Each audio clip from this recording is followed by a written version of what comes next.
Welcome to the Girl, You're a Goddess podcast, the sacred space where divine feminine energy meets radiant living.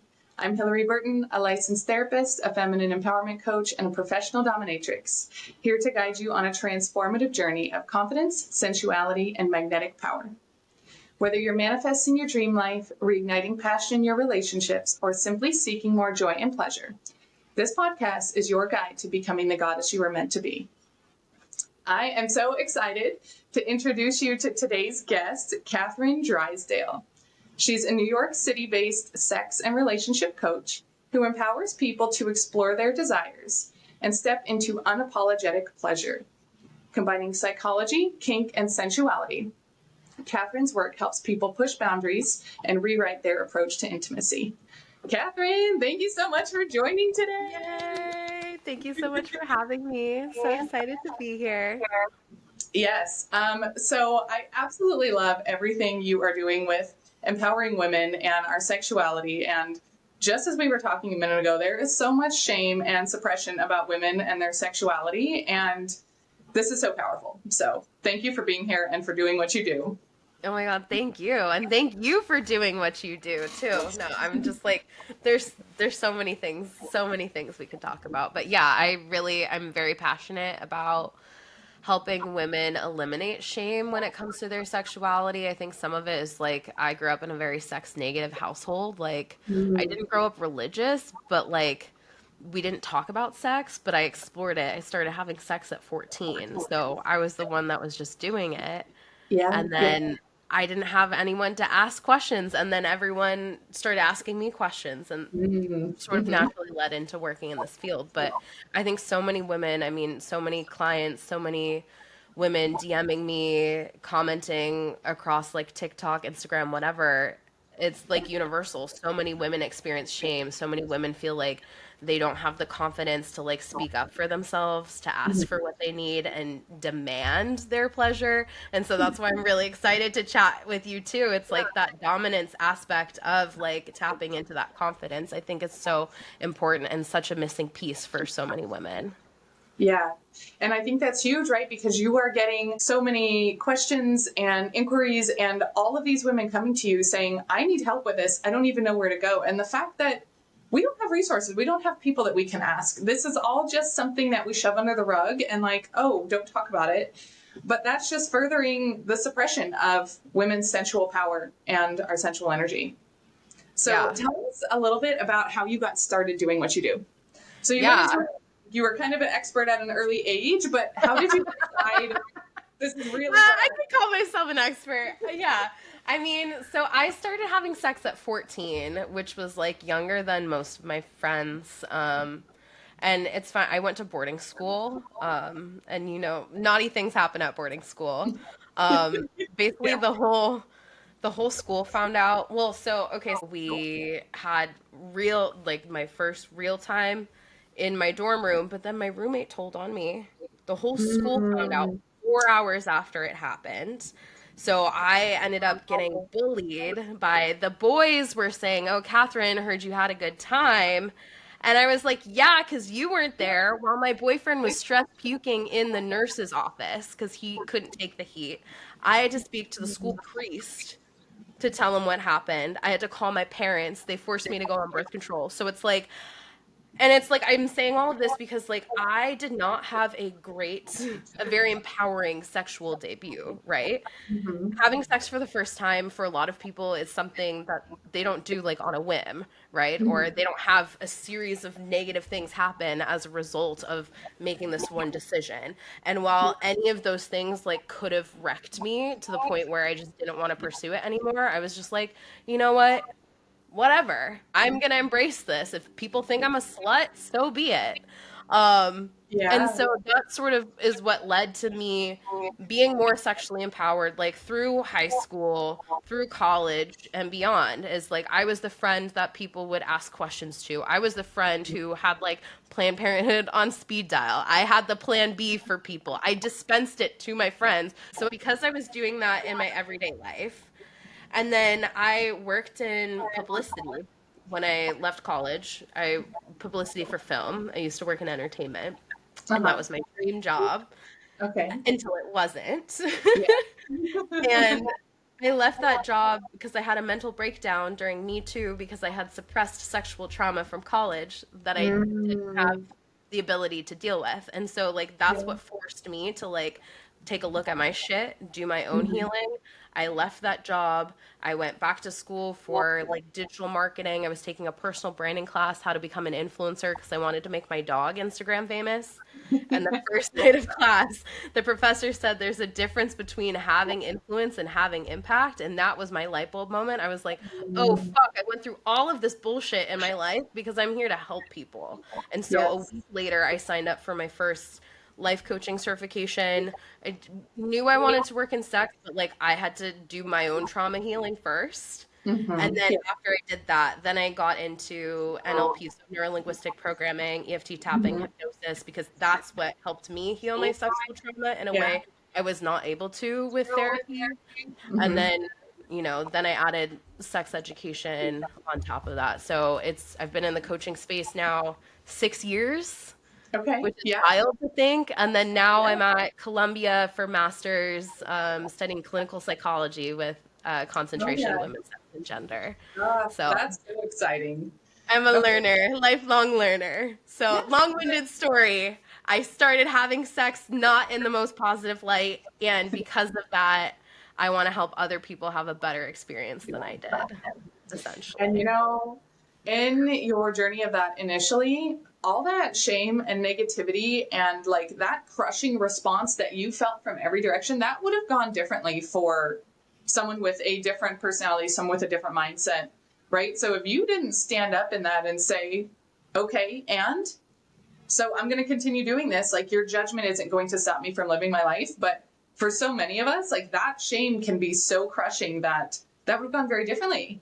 Yeah. And so that's incredible for you, and good job for sticking to that and just saying, Thank you. like, no, I'm a human being, and your judgment doesn't make me less than.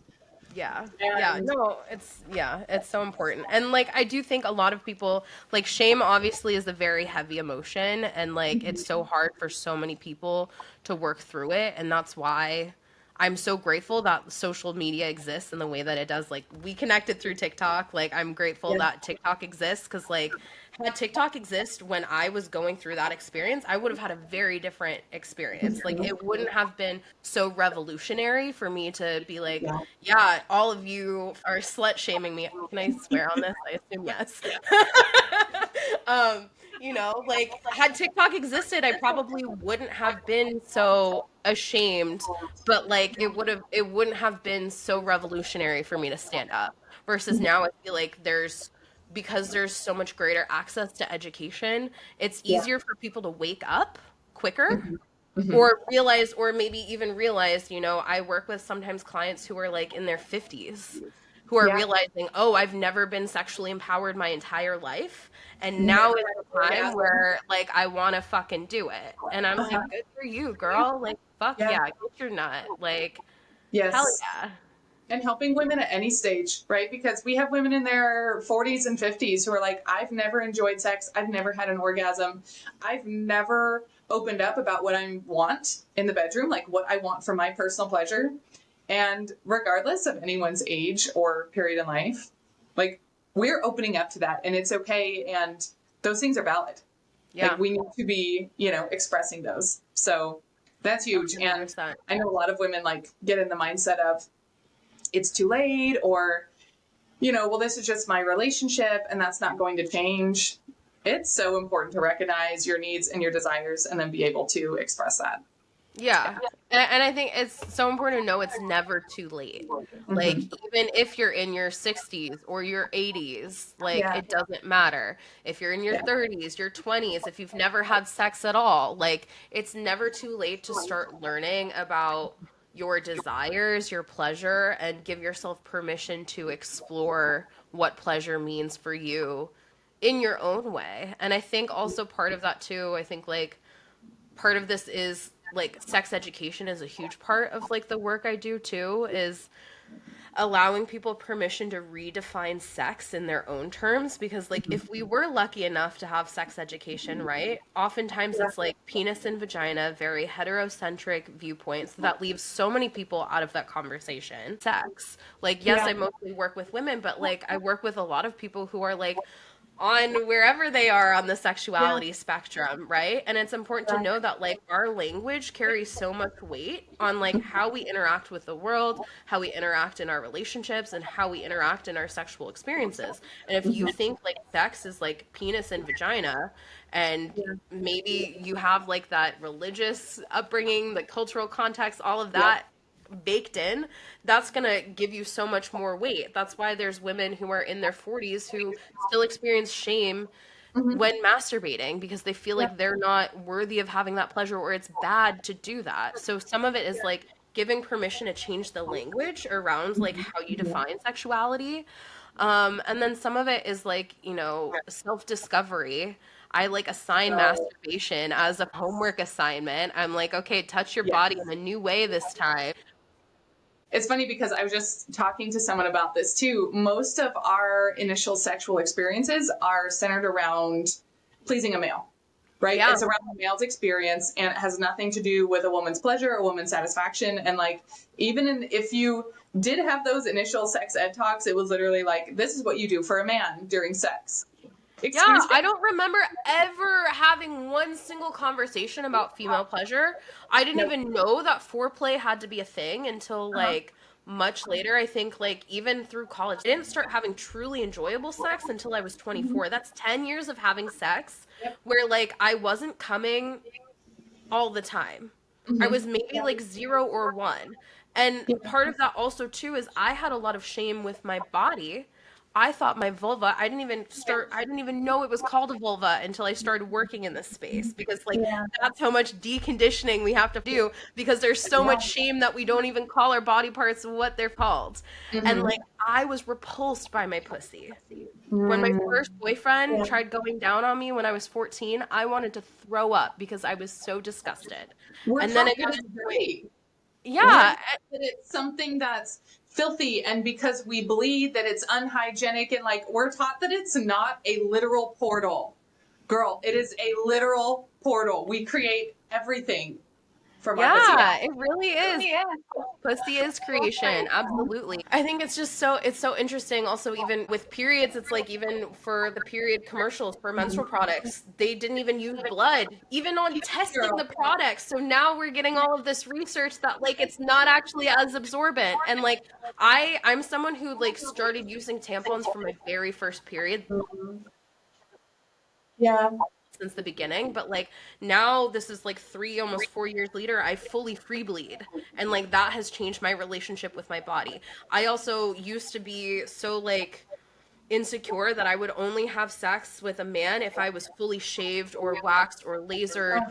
No, and that's natural, right? And then that goes into the whole perversion of men are attracted to women who look 16, 18, right? Who look very underage, and the whole perversion of older men wanting way, way younger women and us looking like children, right? Yeah. And ugh, there's so much into that, to the point where that's not a kink, that's not a fetish, that's pedophilia, right? Like we're not talking about something that's just, oh, this is a healthy sexual interest anymore. This is something that's, a mental Yeah. area of concern. Yeah. I do feel like I'm not anti-porn as a whole. Do I think mainstream porn is problematic? Yes, absolutely. There's a lot of we could probably have 3 podcast episodes just about porn. We Um, could, we could. but I'm not anti-porn as a whole.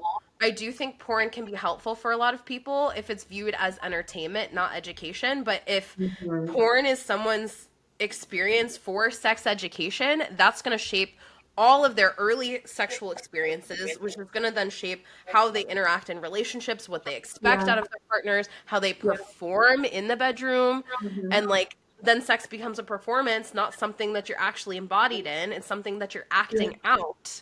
And And what like they that perceive the ruins other everything. person's role to be in that too, right? Because porn is so different than actual sex, and it's so male centered most of it, I'd say 90% of it is so male centered, right? Yeah. And then it's like, no, no, no, no. When you actually get into the sacredness and the connection of what that sexual energy is, it's not for you just, means to an end. Like, this is a sacred energetic connection and it needs to be valued that way. And so that's where, like, we're coming in with worshiping the feminine and pleasing the woman. And again, like, if you help a woman to experience pleasure that way, you're going to receive it tenfold. But it's coming 100%. in with like the giving mentality, not the taking. Like, you're not going to take that from me. You're not taking something from my body. You're giving to me, and then I give in return. Yeah. No, Yeah. I love that. The sacred energy exchange. I think that's so powerful. And like I'm someone who is like a spiritual woo-woo girly. I don't talk about it so much online anymore. Fun fact, I used to do tarot readings on TikTok before I went fully into sex. So like if you scroll back far enough, like you will find Yeah. them. Oh, I Um love it. so like they're there. I'm also someone who like had realized too with like the generosity of like lovers, it's like that's what allowed me to like realize that I was multi-orgasmic. I could have orgasms from like neck kissing, from nipple, from whatever. It was like the first time that I slowed down long enough to Yeah. enjoy all of the sensations of my body, and then that set the tone for how I demand pleasure in all of my relationships, whether it's a one night stand, a fuck buddy, or someone that I'm Yeah. dating long term. It's like I set the intention at the very beginning that I am only interested in Yeah. generous lovers, and like I will give in return. Yeah. Get on your knees. Get on your knees. You will experience like a reality that you have never even entered before. Oh, 100%. Yeah, Yeah. 100%. Yeah. Portal in my pussy. Oh my gosh, girl, the portal energy. It's so magnetic. Okay, so for women who are new to this, for women who still feel a lot of suppression and discomfort around their sexuality, what is like one or two pieces of advice that you give them initially? I'm sure there's a million, but Yeah, I'm like, how do I nail it down to one? I think I feel like the important part is like understanding, and like this is part of what I do with clients too, is like trying to locate the root of our belief systems. Mhm. So asking yourself, truly asking yourself, taking the time to ask like what are my beliefs about sex, pleasure, sexuality, Mhm. intimacy. Like these are like in my onboarding questionnaires with new clients. I'm like, I Yeah. go deep right away. I'm like, I want to know all of this. How do you Mhm. define these things? And then the next step is like, ask yourself, where did these beliefs come from? Mhm. And then, are these mine or are Yeah. these someone else's? And I Yes. think that's where the power really lies, is like these beliefs you might be carrying aren't yours at all. They're Mhm. like might be a combination of beliefs from your parents, or I don't know, your Yeah. older cousin, or your aunts and uncles, your community, your teachers, Yeah. whatever, online, the media, all of it. And it's like you Yeah. get to decide based on that. When you actually take a deep look, ask yourself, are these beliefs that are aligned with what I actually want or not? And I think that's Mhm. really the first step, is like opening up the awareness and Mhm. realizing that like you have so much more power than you realize Yeah. once you like step aside the shit that doesn't matter. And then once you do that, step two, that's asking yourself, what do I want to believe instead? And Mhm. allowing yourself to go on that sexual self discovery journey to really Yeah. get to know yourself and understand pleasure in new ways by yourself. Like, and Mhm. even if you're in a relationship, women should be masturbating, because this is the way for you to discover your body, figure out what you like, try out different lubes, different toys, different Yeah. stimulations. Maybe it's smut, maybe it's audio erotica, maybe it's something else. Maybe it's using a different hand than you've been using since you were 15. Maybe Most it's of us, energetics. Maybe it's yeah. Kundalini energy. It could be There's anything. there's so much else. I mean, like Mhm. even for like my masturbation experience, and like this is where we come back into like the energy that you're talking about too. It's like I don't know, like during COVID, that allowed me to like redefine my relationship to pleasure and my body. And I actually stopped watching porn. Huh? You added so much extra time on your hands during COVID. So much extra time. So I'm like, yeah, I'm going to worship this pussy the way that I want my partners to. Yeah. And so like I stopped watching porn. I stopped using vibrators at all. I stopped Mm.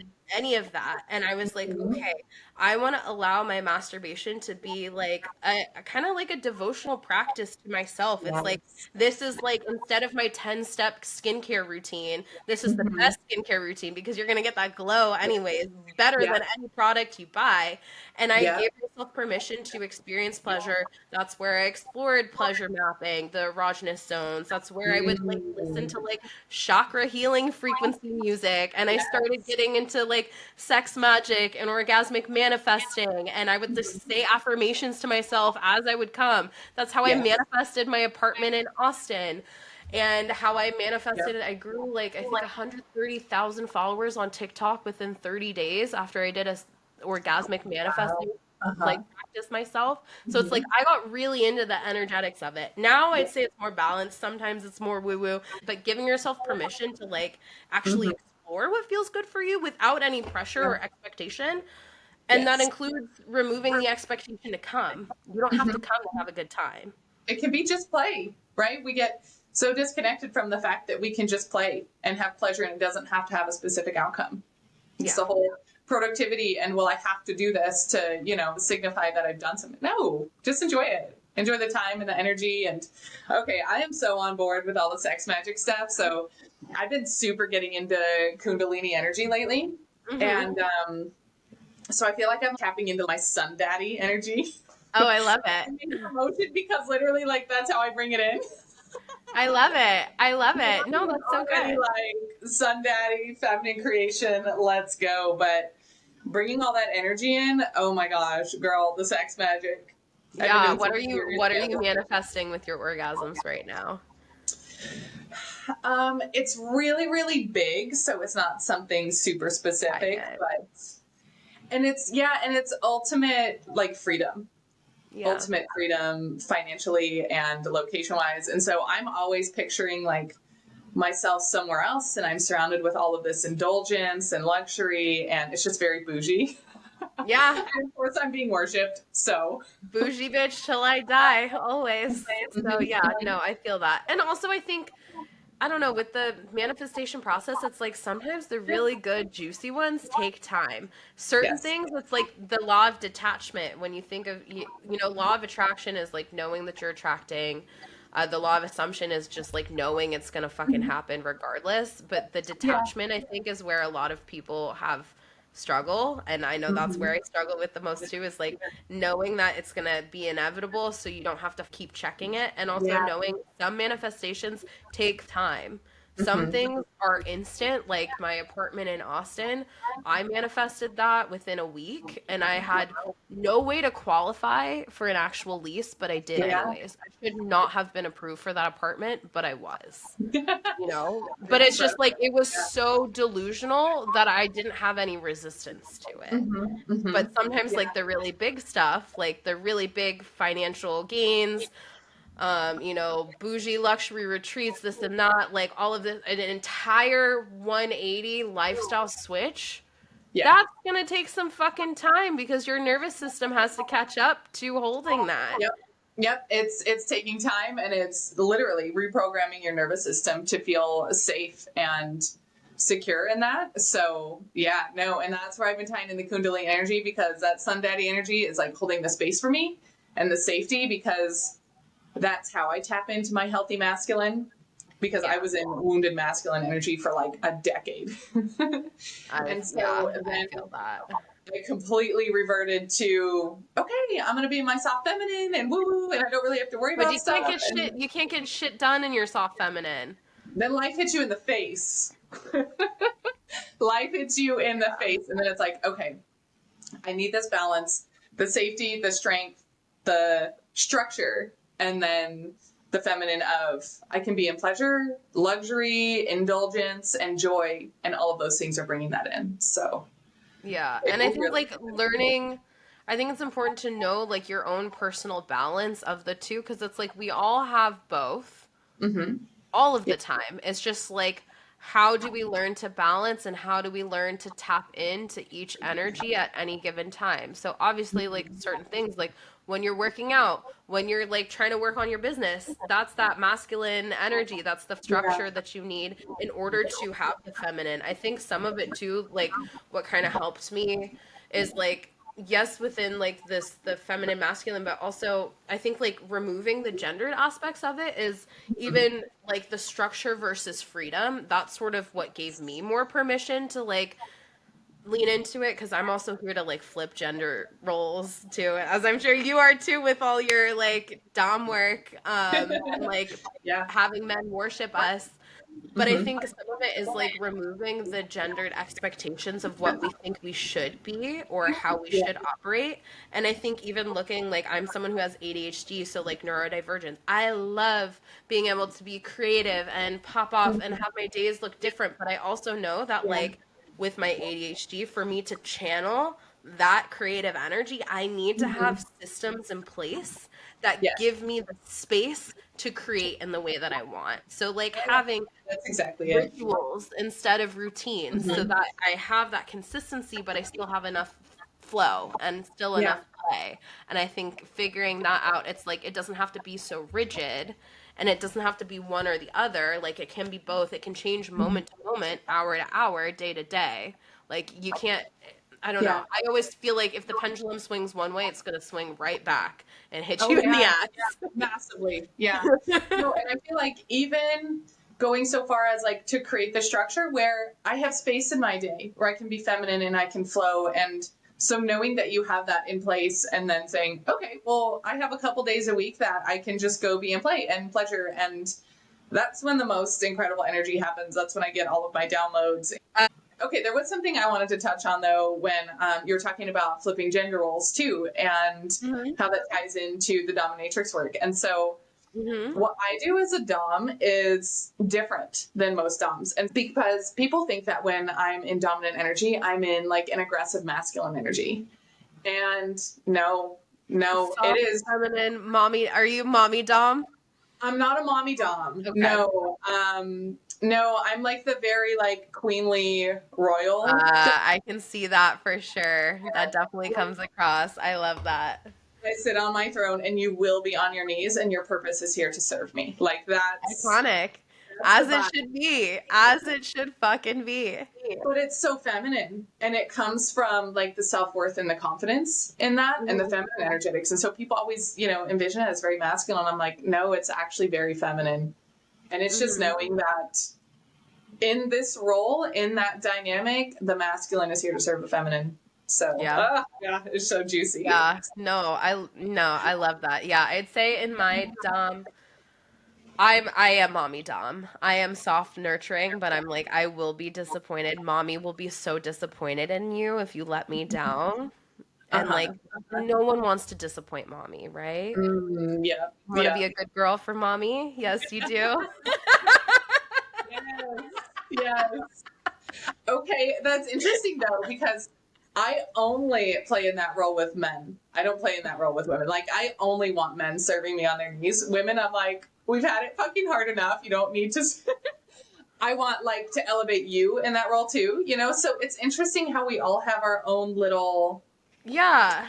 Yeah, no, kink. it is Yeah. interesting. I feel like I've been more, I don't know, I feel like in general, I'd say like I'm probably 90% more dommy mommy energy and maybe 30% a brat.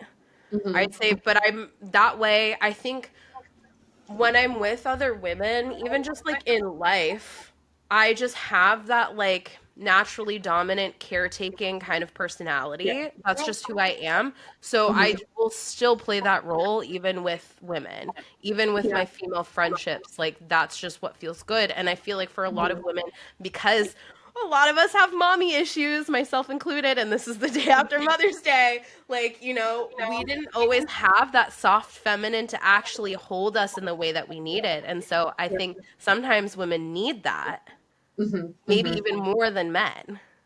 Yeah. No, I find myself in a very, like, dominant, like, nurturing leadership role, even in female friend groups. Like, they know that if something goes down, I'm probably the one that's going to take care of it, you Yeah. know? So, yeah, Yeah. yeah. I'm gonna handle that shit. I'm like, okay, next question. The interesting thing is, I flip it with men. If I'm with a man, like, I expect you to be 100% in your masculine energy so that I can be in my feminine and, like, you lead. Mm, So I protect and nurture women, and then men, like, step up. So there's a interesting. completely different expectation for me depending on who I'm with and their energy. And yeah, That's so interesting. Yeah, even I if don't I'm a know. submissive man, I really like my submissive men with masculine energy. Like, so I have a personal sub and we'll go out to dinner, and he's very masculine. No one would know that we're in a DS dynamic because he's opening the door, he's pulling out my chair, he's doing all of these very masculine things, but in a service way. And so, Hmm. like, he's not telling me what I'm ordering or anything, but I will tell him what I want, and then he orders it for me, you know? So Yeah. he's not psychologically dominating me, but he's leading in that and serving through that. So, No, I like that. And I think like in general, it's interesting. I feel like I show up differently with men depending on if they're play partners or if they're someone that I'm dating. I feel like someone that yeah. I'm dating, I want more of that like dominant masculine energy, and I'm only now I'll be 32 this summer, but it's like now in my 30s, I'm craving that because I also Yeah. probably never experienced the safe masculinity that I've been craving, and now I feel safe enough to Yeah. surrender into that because I've had to take care of shit my whole life. When with like play partners, I like being the boss. I like telling them what to do. Like I like Mhm. them fully at my feet, like and not really having a say in anything, quite honestly. I can be mean and demeaning and degrading and Yeah. humiliating depending on the season. I didn't used to like this. Um, but yeah, with like men that I'm dating or just like in general, like I'm allowing men to show up Hmm. naturally and giving Yes. them space to do so in Hmm. ways that like I wasn't doing before. Because before I was just Mm. like, okay, you're not gonna do this, so I'm just gonna tell you what I want exactly. No, it's been interesting now, like stepping back and be like, okay, how are you Hmm. gonna naturally show up for me? And do Yeah. I like this? Do I not? And sort of allowing the leading in that sort of way, but still being Mhm. very clear. These are the parameters. These are my full boundaries. How are you Yeah. going to show up and make me feel Mhm. appreciated? Yes. That has been huge. Not having that list of here are my expectations, here's what you're going to do for me. It's who are you naturally, you know? And what would this look like? Say we were in a relationship years down the road. What are you going to revert to? Like, what are your natural tendencies? What do you want to give without being pressured or without feeling like it's a transaction and that's an exchange, right? Well, if I do this for you, then she's going to do this for me. But it's what do you naturally want to do for a woman? Yeah. So, And I think mhm. that's really telling, Yeah. especially in relationships, especially in 2025, the year that we're in right now, where I think it's so important to be like aligned on values and like how you actually treat women. We're realizing how many people don't actually like women. I mean, we've been knowing this for years, but even more so now. And it's like, okay, like, how do you actually treat women if no one else is watching? Without, Yeah. like, and I think as women, like, we've come so fucking far. We're not taking shit. This is why so many women are celibate. I'm actually celibate right now. I'm like not having Beautiful. sex with Yeah. anyone. It's been almost a year, which is so interesting. Okay, this But is crazy. So we have a celibate sex and relationship coach, and we have a celibate professional dominatrix. I love it. It's so fun. But I think that's also the beauty in it too. It's like I Mhm. view celibacy as like no penetration. But I also haven't been dating and I haven't had play partners in a year. But Same. there were Mhm. periods of time where I was playing with people, but there was no penetrative sex. And to me that Yeah. still honored my celibacy because I was keeping that energy to myself. So Yes. it's interesting. It's like taking Mhm. that off the plate. If penetration's off the plate, then what are you actually offering? And that I feel like gave me more Yes. permission to figure out what it is I want, how I want to interact in relationships, how I show up in Mhm. dating without jumping to having sex the first date. But Yeah. like not leading with sex first and allowing the slow build, the tension, the energetics, all of that. Yes. Like it's interesting to be able to play in that, and And not not have to rush into sex. Yeah, and not setting that initial standard that like anytime you see me, this is what you're getting from me, right? And this like taking this is like, well, I do this and then she does this, and if I do this, then she's gonna have sex with me. No, no, no. Let's take that off the table. How do you value me? How do you worship me as the feminine without me giving anything to you first? Yeah. Mm-hmm. Yeah. And It's been crazy. I have yeah. watched relationships with men change since I've been celibate because I was kind of like mid play partner with someone and I was like, hey, you know what? I've decided I'm going to be celibate, so this can look like a friendship. You know, we can still spend time together, but it won't be sexual. And I was like, okay, Yeah.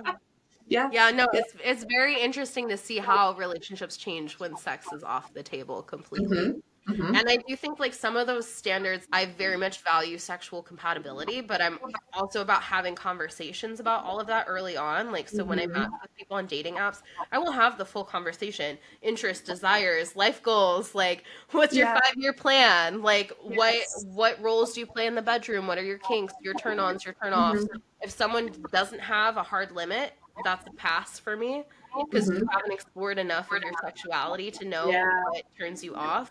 People who say that I'm just here to please you, I don't want you to serve me at all because like if Mm-hmm. you don't have a backbone, like everyone has to have boundaries. Like I don't Yeah. like that, you know?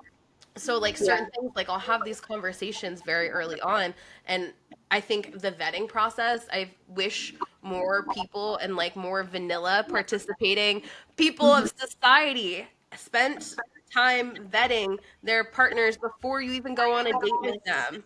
Like I Yes. really wish the vanilla community would tap into BDSM and take Yeah. some of that to heart because it's like that's how you determine compatibility, not just Mm-hmm. life compatibility with a long-term partner, but Yeah. also like sexual compatibility is a part of it. I just actually updated, I have a relationship compatibility guide that I just updated for 2025 that has like political values, what are your full values, intellectual, emotional, sexual, all of these No, things. I mean, there And are we people don't that have gotten married and they haven't agreed on whether they're having kids or not.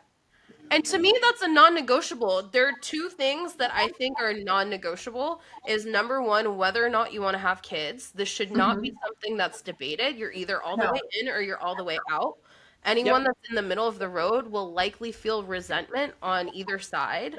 And then Mm-hmm. two is relationship dynamic. Is this non-monogamous or is this monogamous? If you are Yes. someone, and not to say that there's people who can do both, because I to me it depends on the situation and the flow and Mm-hmm. where I am in my life. Now Yeah. I'm fucking tired. I don't have the time to have multiple partners or the desire. I literally like I'm in Yeah. grad school. I'm running a business full time. I've slept 4 hours a night for the last 4 months. Like I literally do not have the time for multiple partners. You And don't also have the like time for multiple men trying to get your energy and trying to meet no. here and do this and do I don't. I really don't. So like I don't have yeah. the time and I also like I want to have a family. I want to have a partner. I want to have kids and I want to nurture Mm-hmm. that. And like maybe it's monogamish is maybe the kind of dynamic that Yeah. I'm growing into. But for a long time like I was non-monogamous, but I think for a lot of people, like there are a lot of folks, I think, especially lately, we're seeing a huge rise of non-monogamy, like in just dating in Mm-hmm. general, and like that has also shifted dating apps as a whole. Like a Yeah. lot of people thinking that non-monogamy equals sex when there's so many other Yeah. layers, polyamory, like there's so many other layers to that.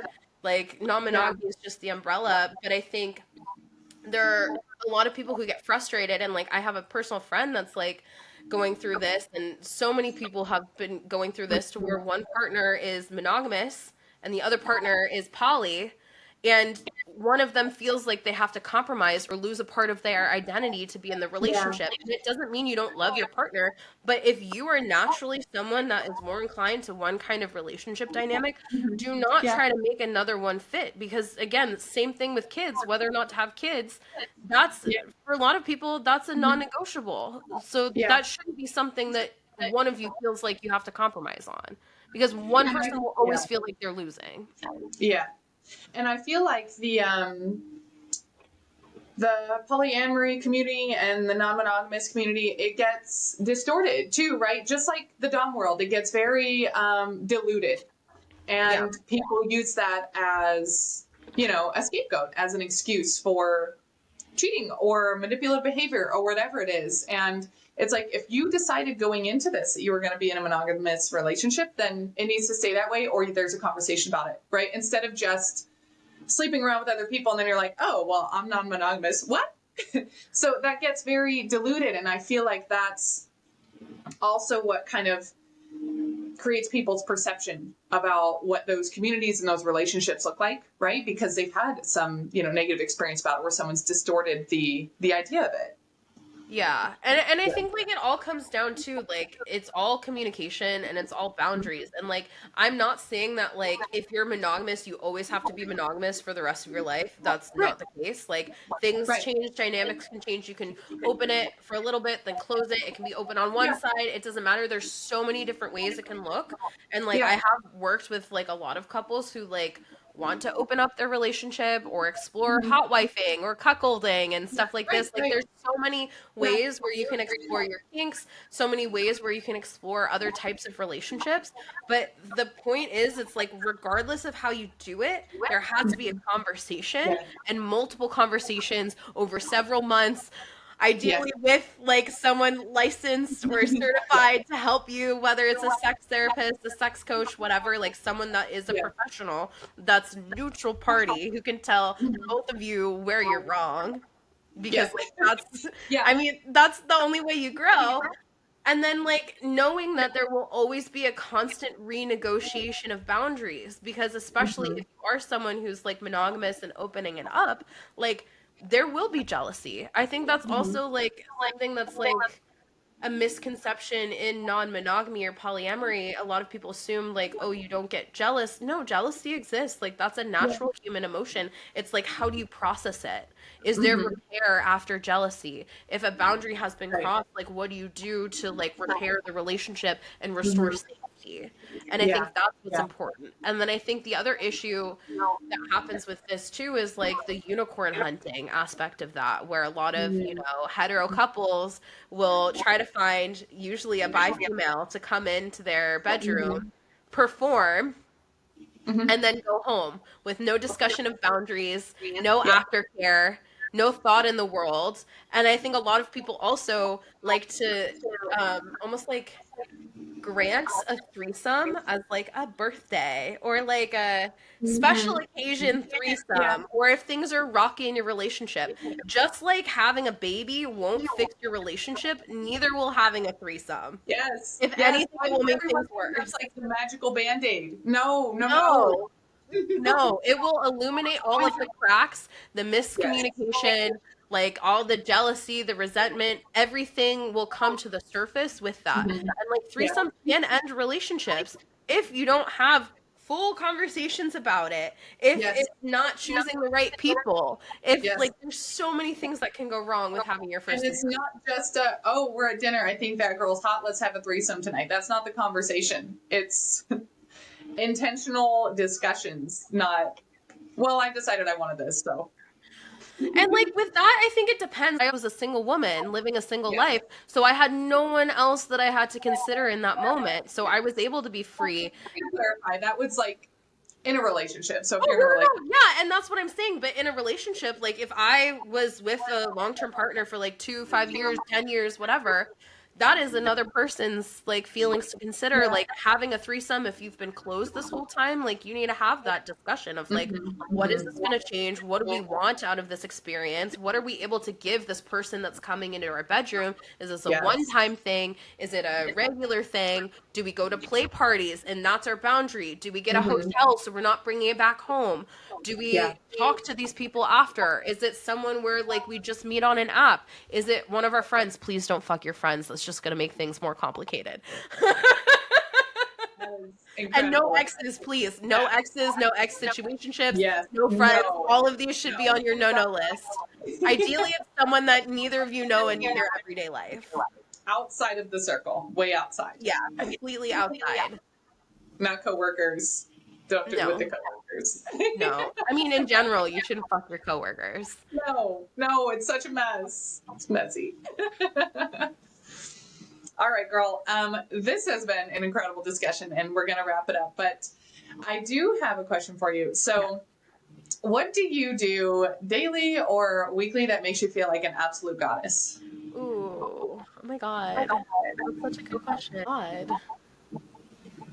I mean, everything. I feel like I live my whole life in goddess mode right now. Mm, Like allowing myself to flow in goddess mode, knowing that I can't always be in the flowy, soft energy all the time. yeah. Like I'm giving myself permission to go all in on my school, get my shit Mhm. done, but I'm Yeah. someone that like works hard, relaxes even harder. So like Mhm. I've allowed myself to become a lady of leisure and like Mhm. not Yeah. shame myself for wanting to just be Yeah. horizontal. So like that Yes. horizontal time for myself allows me to be a goddess. That self-pleasure practice, not I don't do daily anymore. My libido has changed since being in grad school with the extra stress, so it's Yeah. now like maybe 2, 3 times a week.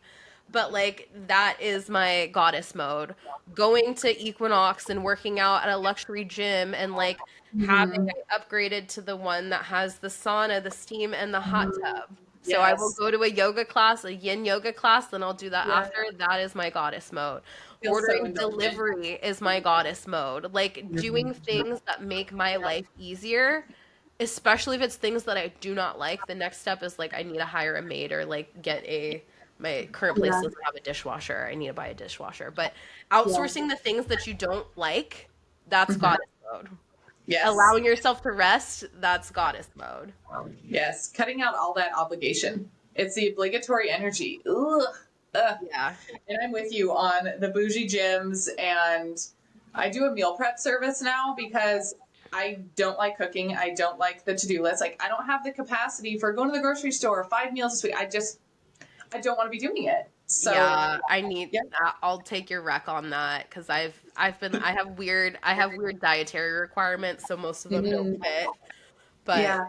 yeah, I don't enjoy cooking either. So my next partner needs to enjoy cooking because it won't be me. Here's the thing, I like cooking if it's not something I have to do. It's something that I Yeah. would choose to do. Or if I'm like cooking for someone, I enjoy it. Or I Yeah. love baking. But when I it's will bake. something I like to bake. Yeah. yeah. But Yeah. no, I don't like the daily cooking. I'm like, I can Mhm. make the dinner reservations. Better yet, you make them and you pay. Because I don't, I bring out my tiniest purse that doesn't even fit my wallet Yes. in it when I go Yeah. out with men. So that's never even, that's never a I'm thought. bringing in my lip gloss. Yeah. So And the vibes. And that's it. my lip gloss and this portal energy, you're welcome. Yeah, You're this welcome. pussy Yeah. power. And maybe I'll vab before so you can Yes. smell me and soak in the pheromones. Okay, that is so great because so I was gonna do some rapid fire questions with you. And the first question is a scent that turns you on. Vabbing? Yeah. Yeah. Yeah. Yeah, why not? For those of Yeah. you who don't know what vabbing is, it's like when you like masturbate and you basically like take your pussy juice and like put it on your Yeah. um on your body as like a perfume. I mean, it's your Yeah. true pheromones. And like Yeah. there's research studies that show that like women who are on birth control versus off birth control like have different desire with their Yeah. partners. Yes. So that's another thing to keep in mind. But like your natural scent will attract people Hmm. who are supposed to be with you. Like that's Yes. biologically something. If they're repelled by your scent, don't do it. No, that's the So, but if biological they like your scent and they like how you taste, uh-huh. vab across town. It's Yeah. interesting. Sometimes I have vabbed. I don't do it all the time. Sometimes I do. But I think the last time I did it and I was on the subway, I also still sprayed my perfume. But there was like a gay man that was like sitting next to me and he moved down the car. He was repulsed by my vabbing. And it's like he's a gay man. He doesn't like pussy at all. So it's just so Wow. interesting to see Yeah. and then getting looks from men who are straight who they don't know Mm. what's happening, but they're like, "Oh, you smell They're like, I'm good." really Like, interested in that. "Oh, okay." Yeah. But I get hit on I get hit on a lot, but even more so when I vab. So, Mm. vab And ladies. yeah, I love it. Okay. What is a book that changed your life? There's so many. God, I mean, some for like money related. The Psychology of Money really helped me Mm. with a lot of like money wounding. The book You Can Heal Your Life by Louise Hay, also very That's a great one. helpful. And then With Pleasure and Understanding like Desire and Libido Come As You Are by Emily Nagoski. I think those are my Okay. top three Okay. books. I love Yeah. that. I'm gonna have to I'm check out a those. self-development junkie girly. So that's Uh-huh. literally Yes. all of my books are I'm like I Yeah. want to learn something. If I'm not learning something, I'm not gonna read it. Yeah. No, I love that. I got in a huge pattern of that, and then I was like, okay, I just want to read some smutty fantasy, and then I was like, okay, now I'm back into learning. Yeah, I'd say once this summer, I'm probably gonna get into the smut. I think the last smut it was like an Instagram ad that popped up about like werewolf. It was like a Mm, werewolf porn smut yeah. on like one of those weird apps where like they release a chapter like every couple days, and then I found it for free elsewhere. I spent 2 days reading the whole thing. It was about like three werewolves that were triplets, and Oh, they were the alpha doms with their mate Luna, and it was one girl for three guys who were like super, and it was like hot, very smutty, really? terrible writing, terrible grammar, but Oh like no, I ate that shit up. So it's fine. It doesn't matter. this summer you're gonna catch me reading smut on the subway in New York, like, and I'm not gonna care. Will you please post that and do like a TikTok about it, and I'll chime in. Yeah, yeah, absolutely. No, it's so funny. I always like if I see girls with like Kindles on the subway, I'm always like, you're probably reading smut. I know you. But like you'd never know because their face doesn't show it. Yeah, yeah. No, I mean, we take it all in and we just Yeah, visualize it. just like So yeah, yeah. Okay, last question. Absolute dream vacation. If you could go anywhere right now, where would you go? Uh, it's funny you say this because this is something that I'm manifesting actively and have been for a while. Yeah. There's this one resort in Mykonos. What's it called? I Like knew you were gonna say Greece. I knew it. Cavo, Tagu, Mykonos. Okay. Um, I don't know. They popped up on like my feed. I forget if it was like Instagram or TikTok, and like beautiful resort. They have like the infinity pool overlooking the water, and you can see They like bring the you their cruise ships floating and stuff. Like, breakfast on the tray in the infinity yeah. pool. And they also have, but they have the cave rooms, and I specifically want to stay in a cave room in this Yeah. resort. I've been manifesting it actively for about a year. Like I would like to spend my birthday there. I have a month, so I don't know if that's gonna happen. These rooms are Yeah. like expensive. Yeah. Yeah. They're like, I don't know. I think the last time I looked it up, it was like 2 grand a night. So I'm like, Okay. Okay. damn, it's an investment. But that's my Yes. dream vacation. I want to go there. We'll see if I can make it happen this summer. If not next summer. But Mhm. yeah. Mhm. But I have a lot of travel plans that are in the works. But yeah, that's my dream vacation. Ooh. I Staying. love that. Very similar for me. Greece has been the top of my list for like 2 years, and I've just been so wrapped up in business, and I'm like, okay, it's gonna happen. It's gonna end like similar vibes. Like I want that infinity pool with the floating breakfast and a Grecian slave boy. Oh my god, Yeah. sounds good. Yeah, Yeah. 100%. Yeah. Butler, come here. Yes. Get to work. Yeah. No, we love that. Yeah. No, we love that so much. Incredible. Well, thank you so much for today's conversation. And you seriously brought so much value to all the listeners. So thank you for that. Where can anyone find you and your programs? Yeah, thank you so much for having me, by the way. You can find me, I'm on Instagram and TikTok mostly is my platform of choice, but I'm on both. I'm trying to be better. I am Catherine Drysdale, so I am CATHERINE DRYSDALE. Or my website, catherinedrysdale.com. That's where you can learn about my offers. I have a new pleasure membership that just launched in April. Okay. So that's super exciting, where there's every single week I add content to the Pleasure RX Vault. It's your pleasure Mm, prescription. I love it. Instead of taking meds, why not learn about pleasure? So the Pleasure Mm-hmm. RX Vault, that's something that you can access just digitally, where it's just a learning library of bite-sized content, anywhere from 5 to 30 minute long trainings. There's already like Okay. 25, 30 trainings in there right now, and this just launched a few weeks ago. And then there's also another version that has a membership community that's just for women and femmes. So that's something that I have available too. I love it. Well, thank you so much. This was a beautiful episode. We so appreciate you. Thank you so much.